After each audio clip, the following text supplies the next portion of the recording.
Agora são 7h06, nós estamos de volta e vem com a gente saber como está o trânsito na cidade. A gente tem aqui informação do Twitter do Manaus Trans de um caminhão em pane na rotatória do Coroado com a André Araújo. A gente no local para a liberação da via nesse momento. O que parece ali quando você faz a bola para entrar na Avenida André Araújo, que acaba acontecendo isso aí. Isso deve causar um prejuízo muito grande, tanto para quem vem da Alameda Cosme Ferreira, porque vai entrar na rotatória para tentar chegar tanto a André Araújo ou a Efigênio Salles, ou também a Rodrigo Otávio. São as 4 ruas que acabam ficando difíceis por conta dessa pane mecânica, né? E a gente já tem uma foto aqui para mostrar como está o trânsito neste momento. Isso daqui é André na Araújo, entrada da né? André Araújo, né? Provavelmente não seja por conta desse acidente, né? Porque já passaram, os condutores já passaram desse acidente, né? O trânsito está lento nesse momento na Avenida André Araújo, está postando aqui o pessoal do Manaus Trans, né? Então atenção na via, está lento também na rotatória, enfim, está complicado nesse momento o trânsito nessa área. Eu tenho também imagens aqui da Avenida de João Batista com a Rua Pará. O trânsito está fluindo sem retenção, a gente está monitorando o local. Está tranquilo lá o trânsito, viu? Boa opção para você nesse momento. E agora a gente vê como está o trânsito na Avenida Daci Vargas, com imagens ao vivo e aéreas gravadas aí, feitas pelo Alex Gomes, que está sobrevoando a área aí da cidade. O trânsito também flui na Avenida Daci Vargas com muita tranquilidade, pelo menos nesse trecho, né? A gente não vê nenhum tipo de problema, fluxo moderado nesse horário e não tem nenhuma lentidão causada por engarrafamento, por engavetamento, acidentes, por conta de qualquer tipo de problema ou pane mecânica. O trânsito flui com tranquilidade nesse horário aí na Avenida Daci Vargas. Bom. E para quem gosta e aprecia música clássica, tem programação do 20º Festival de Ópera no Teatro da Instalação. Quem traz os detalhes dessa ação para a gente é a Thea Morel. Olá, Thea. Qual o espetáculo que será apresentado? Conta para a gente. Olá, Adriane. Bom dia para você também. Olha, o espetáculo que vai ser apresentado hoje, a partir das 7 horas da noite no Teatro da Instalação, se chama Espião do Coração. É um concerto, um recital, né, na verdade, que vai ter a participação de uma pessoa muito especial, conhecida pelos amazonenses, o maestro Marcelo de Jesus. Com a diferença que dessa vez ele vai estar como pianista e quem vai estar acompanhando ele é o barítono Homero Velho, que é muito conhecido na cena musical brasileira. É uma pessoa que realmente tem um gabarito muito grande quando se trata principalmente de música clássica e que já participou outras vezes aqui do Festival de Ópera do Amazonas. Inclusive, esse recital que acontece hoje faz parte do Festival de Ópera do Amazonas, né? E com esses 2 grandes nomes, a gente tem certeza de que esse vai ser um espetáculo sem igual. O Marcelo de Jesus, para quem não lembra, ele já foi maestro de inúmeras peças daqui. Ele realmente é uma pessoa que é reconhecida, apesar de morar aqui no Amazonas, né? Apesar de ser aí um caboclo pra gente, vamos dizer assim, né? Ele é realmente uma pessoa já reconhecida internacionalmente. Um dos últimos espetáculos que ele apresentou aqui no nosso estado foi também no Festival de Ópera do Amazonas, né? Foi o Medeia, mas ele também tem aí alguns espetáculos no currículo de cunho bastante popular, como por exemplo, aqueles espetáculos onde ele resgatou trilhas de filmes, como por exemplo Star Wars, enfim, é realmente uma pessoa de multifacetas, multifacetada dentro do seu trabalho e hoje ele vai estar mostrando um desses outros lados dentro desse recital O Espião do Coração, atuando como pianista, né? O barítono Homero Velho já esteve também aqui no Amazonas, já participou de concertos importantes aqui, né? Inclusive um dos últimos espetáculos que ele fez foi uma ópera de Wagner. Hoje nesse recital eles vão homenagear a música francesa, né? A música clássica francesa, vão ter peças de vários autores da França, entre eles, por exemplo, o Maurice Ravel e o Samuel Barbet. Para quem não conhece ou para quem já conhece também, né? Vale muito a pena participar desse espetáculo porque ele é gratuito, porque ele realmente traz um pouco da música clássica aqui para o nosso estado e com 2 grandes nomes de reconhecimento nacional, né, que com certeza vão trazer um grande show, um grande concerto para todo mundo que puder participar. Tá certo, Thea. Muito obrigada pela dica. E atenção, você que ligou a televisão agora, a gente vai conferir o que foi o que foi notícia, na verdade, no programa até o momento. Vamos conferir. Incêndio de grandes proporções atingiu o depósito de empresa de variedades e destruiu todo o material que estava no prédio. Já na madrugada de domingo, outras 3 casas também pegaram fogo no bairro Praça 14. Os imóveis foram completamente destruídos pelas chamas. Nos 2 casos, ninguém ficou ferido. O grupo prioritário participa do dia D da vacina contra a gripe, realizado no sábado em todo o país. Aqui em Manaus, a meta é que até o dia 26, quando termina a campanha, cerca de 400 mil pessoas sejam imunizadas contra a influenza. O Ministério Público Federal apresentou mais 7 denúncias contra empresas envolvidas na Operação Maus Caminhos. O esquema criminoso desviou mais de 250 milhões de reais da saúde do Estado. Sem receber salários há 3 meses, técnicos de enfermagem pararam a atividade no Hospital Pronto Socorro 28 de agosto, na última sexta-feira. Em nota, a Suzan informou que o atraso aconteceu por causa do bloqueio das contas do governo feito pelo Tribunal de Contas do Estado. O atendimento no hospital não foi prejudicado por conta do protesto. O governador interino e prefeito voltaram a falar sobre transporte coletivo na capital. No encontro, eles discutiram a retomada dos subsídios para as empresas de transporte coletivo e a redução do valor da passagem para os usuários, o que deve acontecer depois de nova análise da planilha municipal de custos. Justiça Eleitoral define datas para a eleição de novo governador do Amazonas. O primeiro turno está marcado para o dia 6 de agosto e o segundo no dia 27. Numa eleição que custa mais de 18 milhões de reais, quem for escolhido vai cumprir o tempo que resta de mandato de José Melo e pode concorrer à reeleição. E enquanto muitas famílias comemoravam o Dia das Mães, um homem, identificado apenas como Felipe, foi amarrado e espancado, suspeito de ter agredido a mãe dele. O caso aconteceu no conjunto Viver Melhor. Segundo testemunhas, o homem teria espancado a mãe, de 86 anos, e 2 tias. Revoltados, os vizinhos de Felipe o amarraram e o agrediram. O homem, segundo testemunhas, é alcoólatra e também usuário de drogas, conhecido na área por ser agressivo com as mulheres da família dele. Policiais da 26ª Companhia Interativa de Polícia, eles estiveram no local e conduziram o agressor para o 15º Distrito Integrado. Mas por se tratar de uma agressão a mulheres, o caso foi encaminhado para a Delegacia Especializada em Crimes contra a Mulher. O agressor foi liberado porque a mãe dele não quis registrar o caso. Olha só, essa é uma situação estranha, né, Adriane Diniz? Porque isso daí já se enquadra na Lei Maria da Penha. E não é só a vítima, de acordo com a lei, que pode registrar essa situação.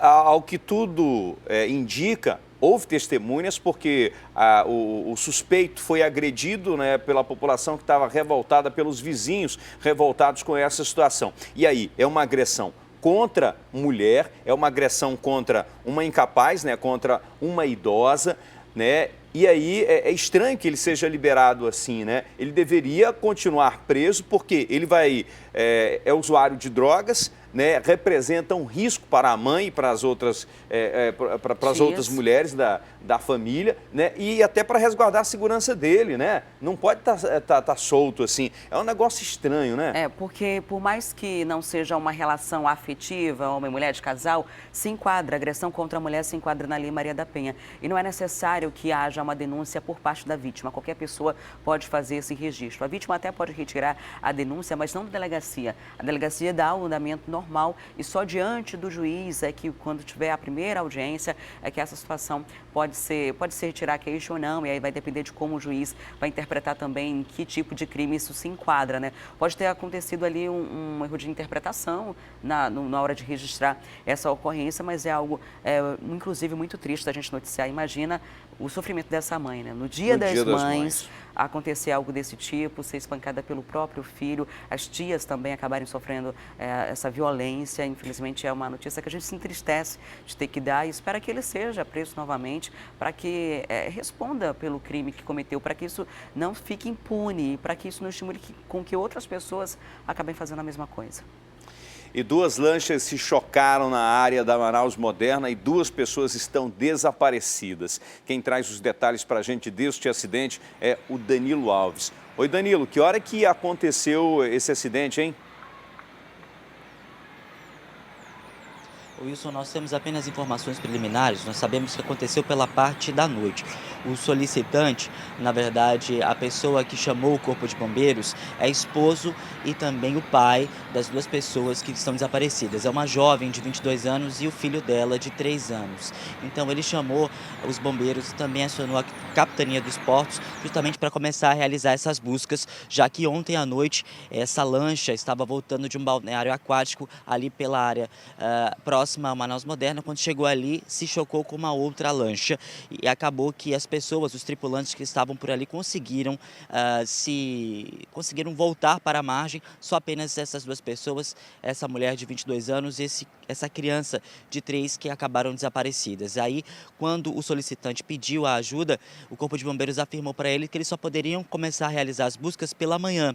Então agora uma equipe do Corpo de Bombeiros deve começar as buscas para a mulher, para tentar achar a mulher e também a criança, agora por volta das 7h30, agora aqui mesmo próximo à área da Manaus Moderna. Agora a questão também da Capitania dos Portos, que deve ajudar os bombeiros nessa busca e também as pessoas que estavam ali pelo local, sabendo direitinho qual é o ponto em que essa lancha acabou se chocando e acabou fazendo esse naufrágio contra essa embarcação. A gente ainda não tem tantas informações para saber realmente qual foi o ponto certo e também não sabe ainda dizer qual foi o motivo, já se a lancha estava em alta velocidade ou se houve algum tipo de falta de sinalização ali para que a própria embarcação tenha se chocado com a outra, mas o que se sabe é que o Corpo de Bombeiros já foi acionado e que deve começar a realizar as buscas agora às 7h30 da manhã para achar essa mulher de 22 anos e o filho dela de apenas 3 anos de idade, Wilson Adriane.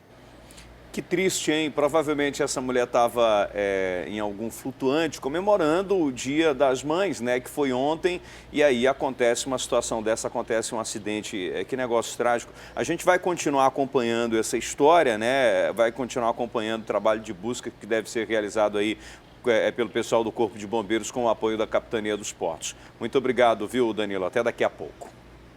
E agora chegou a hora da gente ir ao vivo lá para o estúdio da Rádio Acrítica, conversar com a Micaele Cevalho e o Márcio Paes Barreto, que estão ao vivo lá no 93.1. Olá, meninos, bom dia. Vamos conversar, fazer essa interação com a Adriane Diniz. Olá, bom dia. Bom dia. Bom dia, Adriane. Bom dia, Wilson. A gente começa hoje falando sobre o quê? Que novidades vocês trazem para a gente? Um assunto que não é muito bom, olha só, as autoridades em saúde já começam a perceber a possibilidade de um surto de cachumba na Universidade Federal do Amazonas. A gente sabe que o início das aulas por lá aconteceu um pouquinho mais tarde, ali entre março e abril, e a partir do início das aulas, alguns estudantes começaram a se sentir mal. Começaram a notar que estavam sentindo febre por muito tempo, dores principalmente nessa região do pescoço, dificuldade para engolir, e em seguida foram detectados com cachumba. Só de uma turma foram 5 alunos ali que começaram a se sentir mal e perceberam ao longo dos dias ali, procuraram a unidade médica de saúde e ficou constatado que estavam com cachumba. Aí a UFAM ainda não se pronunciou a respeito desse assunto, se realmente está ocorrendo lá na UFAM esse surto, mas muitos alunos já procuraram, inclusive o jornal A Crítica, para reclamar dessa situação. A gente sabe que a cachumba é uma doença que aparece principalmente ali no período do inverno. As características são essas, eles têm, geralmente quem está infectado tem febre alta, percebe um inchaço na região da garganta, dificuldade para engolir. Então, quem for aluno da UFAM, que tiver aí algum desses sintomas, deve ficar atento, deve procurar a unidade médica de saúde, porque a gente sabe que nos casos mais graves, em que a doença persiste e não são ali, a pessoa não tem os cuidados necessários, não é medicada da forma correta, pode acontecer até mesmo uma surdez ou, nos casos muito mais graves, uma meningite por causa aí dessa infecção que generaliza na área da cabeça. É importante estar atento, né, Márcio? É verdade. E esses alunos, eles cursavam cursos como filosofia, ciências humanas e sociais do setor sul e setor norte. Então, é importante realmente que quem estiver sentindo esses sintomas da doença, possam informar as autoridades de saúde, até que para que faça o controle, porque a Fundação de Vigilância em Saúde também disse que não recebeu nenhuma notificação, não recebeu nenhum caso sobre a doença. E aí é importante que se oriente e fale às autoridades de saúde para que essa doença, esse possível surto de cachumba, possa ser evitado. A Censa divulgou em nota que também desconhece o assunto, mas que vai investigar para saber se realmente a área ali da Universidade Federal do Amazonas está sofrendo com esse tipo de surto de doença. A cachumba é aquela famosa papeira, né? Isso. Eu tive As bochechas ficam a minha, grandes. que já é pequena, ficou maior ainda, eu tive na infância. Agora, tem como a gente se imunizar da papeira, da cachumba, para tentar evitar esse surto? Bom, existe vacina sim, mas a gente sabe que isso é disponível só na rede particular e que tem um custo, né, Adriane? É importante ao fã, num caso como esse, verificar realmente o que está acontecendo. Se realmente for um surto que esteja acontecendo lá, o mais indicado é que as aulas sejam suspensas por algum período, para que se consiga, né, ter o controle lá dentro da UFAM da doença que está acontecendo, porque ela se prolifera de uma forma muito rápida. Bom, vamos mudar de assunto. O governador interino, Davi Almeida, está relançando hoje, quer dizer, está reiniciando aquelas obras que estavam paradas, né? Que a gente está aí numa expectativa muito grande, que é a Avenida das Flores e também a M070. Aí não para por aí não, Wilson. Parece que o novo governador está com todo o gás aí para retomar as obras de infraestrutura viária, né? Tem essa situação da Avenida das Flores, que ele vai retomar esse pacote de obras. As alternativas para o trânsito na capital é o grande foco do novo governador. Além da Avenida das Torres, tem também a duplicação da M010, que é a estrada que liga Iranduba a Manacapuru, né? Manaus, Iranduba e Manacapuru. 070 é essa? Isso, a 070, perdão. Manuel Urbano. É, a Manuel Urbano. E também tem outro trecho aqui que a gente vai falar aqui, quanto à duplicação da estrada até a ponte do Ariaú, né, próximo ao quilômetro 60. Essas obras ele espera que até setembro sejam concluídas. Anunciou também que vai dar início às obras de recuperação de um trecho de 400 metros da rua Magalhães Barata, no Crespo, na zona sul da capital, e outras obras viárias também que o governador interino, Davi Almeida, deve anunciar agora de manhã. Olha só, eu estou muito ansioso pela inauguração da Avenida das Flores, particularmente, porque como eu moro bem aqui na rotatória do Coroado, para ir, por exemplo, lá para a Barreira vai ser, como diz o Caboclo, num estirão só. Pega a Avenida das Torres aqui e já está lá na Barreira. E há uma confusão muito grande, né? A Avenida Natan Xavier de Albuquerque, que é aquela que sai da Avenida das Torres e vai lá para o Aleixo, para o Novo Aleixo, muita gente acha que é a Avenida das Flores. Não é, essa é uma avenida que faz parte da obra do Passeio do Mindu, uma obra municipal, inclusive. A Avenida das Flores, que é essa que vai ter seguimento agora, ela sai ali da Timbiras, da Avenida das Torres, da Timbiras, e segue cortando ali a Zona Norte e dá lá na M10, depois da lixeira pública. Então é essa que é a Avenida das Flores, que acaba havendo uma confusão, e é isso que vai ajudar bastante o deslocamento, tanto quem mora naquela área da Barreira a vir para a Zona Norte da cidade, assim como que a gente pegando aqui o caso do Wilson, a Avenida das Torres e seguindo para a estrada, né? É uma continuação, né? A Avenida das Flores é uma continuação da Avenida das Torres. E agora a grande interrogação de toda essa obra, Wilson, é justamente o ponto, onde é que vai ficar o ponto de fiscalização da barreira, né? Que hoje a gente sabe que é bem no início ali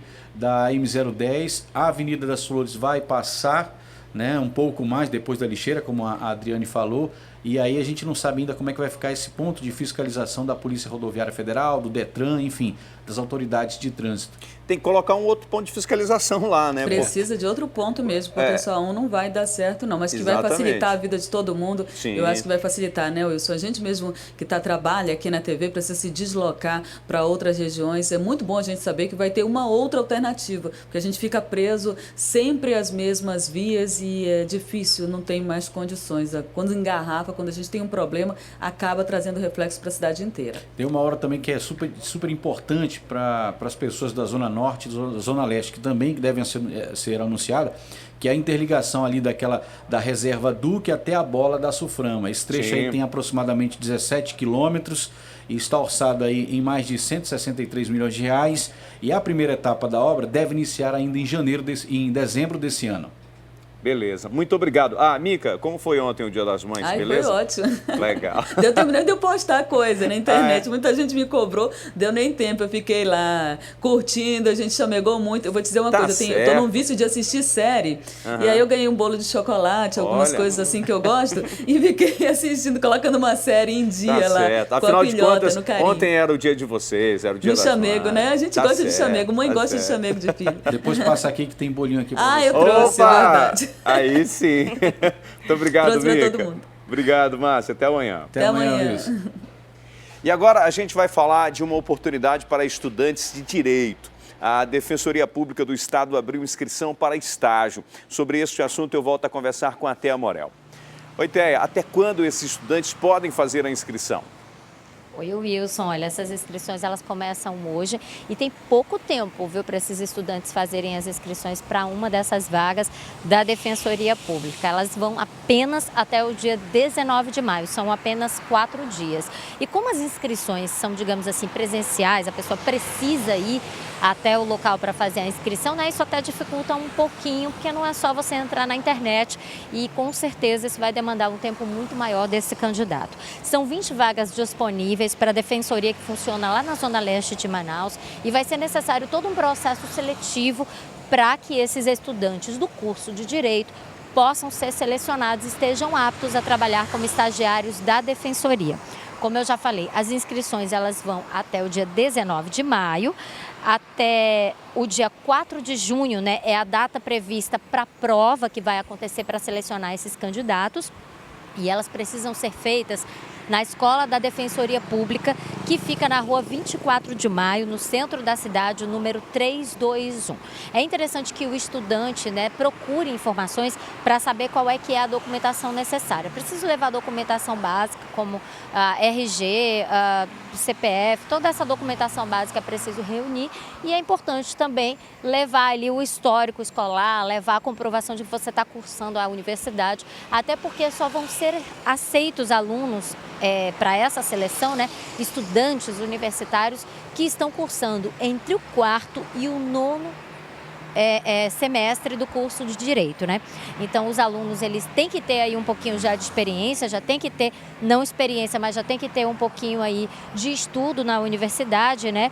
E essas inscrições, elas estão sendo feitas, Wilson, para quem está interessado no horário também, de 8 até às 5 da tarde. Existe um site que você pode consultar aí o que você precisa levar, que é o defensoria.am.gov.br. Esses estudantes que vão ser selecionados, né, eles vão poder fazer o estágio na Defensoria Pública por 1 ano. Esse contrato ele pode ser prorrogado por até mais 1 ano, ou seja, 2 anos de contrato. O salário é de cerca de R$ 779. E a gente sabe que tem uma concorrência muito grande para entrar na Defensoria. A gente já falou de seleções parecidas como essa. Sempre tem muito mais candidatos. Houve uma vez, inclusive, que a Defensoria ela chegou a restringir o número de inscritos. Você tinha que correr, porque seriam apenas 170 inscritos. Mas agora não tem restrição e com certeza a concorrência vai ser muito grande. Ok, muito obrigado, Thea Morel. Até daqui a pouco.